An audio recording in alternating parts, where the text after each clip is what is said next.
Hello friends, வணக்கம். எப்படி இருக்கிறீங்க? எல்லாம் நல்லா இருக்கிறீங்களா? நான் இன்றைக்கி வாழைக்காய் பஜ்ஜி செய்ய போகிறேன். பஜ்ஜிக்கு தேவையான வாழைக்காய் இந்த டம்ளரால் 4 டம்ளர் கடலை மாவு எடுத்து வச்சுக்கிறேன்.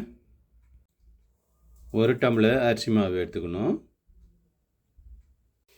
கடலை மாவையும் அரிசி மாவையும் சலித்து வச்சுக்கிறேன். இது கூட மாவை கொட்டிக்குவோம். தேவையான 1/2 டேபிள் ஸ்பூனு உப்பு போட்டுக்கணும்.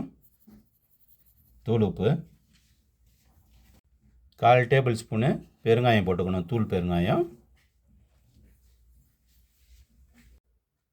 1/2 டேபிள் ஸ்பூனு மிளகாத்தூள் போட்டுக்கணும்.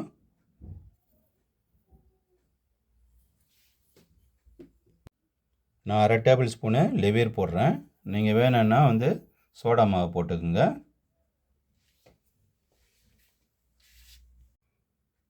பூண்டு தூள் 1/2 டேபிள் ஸ்பூன் நான் போடுறேன்.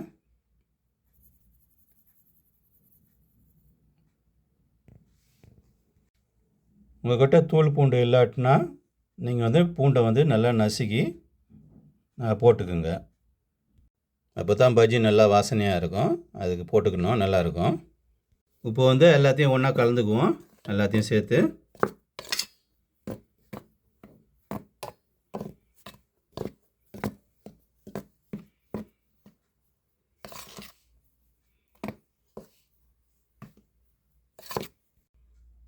இப்போ இது கலக்கிட்டோம். நம்ம எல்லாத்தையும் ஒன்றா கலக்கிட்டியாச்சு.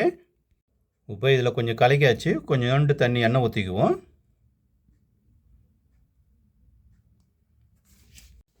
இப்போ இதில் கொஞ்சம் கொஞ்சமாக தண்ணி ஊற்றி கலக்கிக்குவோம்.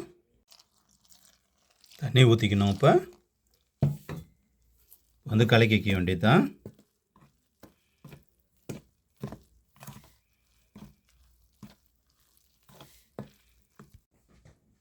இந்தமாரி தண்ணி ஊற்றி கொஞ்சம் கொஞ்சமாக கரைக்கணும். 1/4 டீஸ்பூனு மஞ்சத்தூள் போட்டுக்குவோம். இப்போ மஞ்சத்தூள் எதுக்கு போட்டோன்னா கலர் வர்றதுக்காக. நம்ம கலர் போடல, கேசரி தூள் போடல, நம்ம மஞ்சத்தூள் தான் போட்டுக்கிறோம். இப்போ இது நல்லா கரைச்சி எடுத்துக்குவோம். மாவை இந்த அளவுக்கு கரைச்சி எடுத்துக்கணும். ரொம்பவும் தண்ணியாக கரைச்சிடக்கூடாது. இந்த பதத்துக்கு கரெக்டாக எடுத்துக்கணும். அப்போ தான் பஜ்ஜி போட்டு எடுக்கிறதுக்கு நல்லாயிருக்கும். இப்போ வாழைக்காவை சீவிட்டு பஜ்ஜி எப்படி போடுறதுன்னு உங்களுக்கு காமிக்கிறேன். வாழைக்காவை இந்தமாரி தோல் எடுத்து நல்லா சீவிக்கணும். இந்தமாரி இப்போ இது மெலிசாக வெட்டி எடுத்துக்கணும். பஜ்ஜி போடுறதுக்கு எடுத்துகிட்டு உங்கள்கிட்ட காமிக்கிறேன்.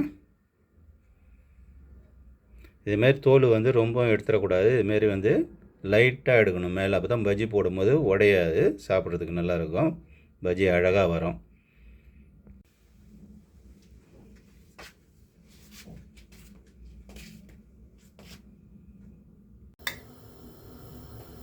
வானல் வச்சுக்கிறேன். எண்ணெய் ஊற்றிட்டு இந்தமாரி நல்லா காயிட்டோம். எண்ணெய் காய்ஞ்சிட்ட பிறகு பஜ்ஜி எப்படி போடுறான்னு பார்க்கலாம். இந்தமாரி தோட்டி எடுத்துக்கணும். எண்ணெய் நல்லா காஞ்சி எடுத்து இப்போ போட்டுக்க வேண்டியது தான். திருப்பி விட்டுக்குவோம்.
வாழைக்காய் பஜ்ஜி ரெடி ஆகிடுது. இதேமாரி நீங்களும் செஞ்சு சாப்பிட்டு பாருங்கள். இது கூட வந்து ஒரு தேங்காய் சட்னி செஞ்சு சூப்பராக காரமாக வச்சு சாப்பிட்டிங்கன்னா சூப்பராக இருக்கும். ஒரு டீ குடிச்சிங்கன்னா அது கூட இன்னும் சூப்பராக இருக்குங்க. இதேமாரி செஞ்சு சாப்பிட்டு பாருங்கள். லைக் பண்ணுங்கள், ஷேர் பண்ணுங்கள், சப்ஸ்கிரைப் பண்ணுங்கள். முக்கியமாக சப்ஸ்கிரைப் பண்ணாதவங்க சப்ஸ்கிரைப் பண்ணுங்கள். எல்லாருக்கும் ஷேர் பண்ணுங்கள் பார்த்துட்டு.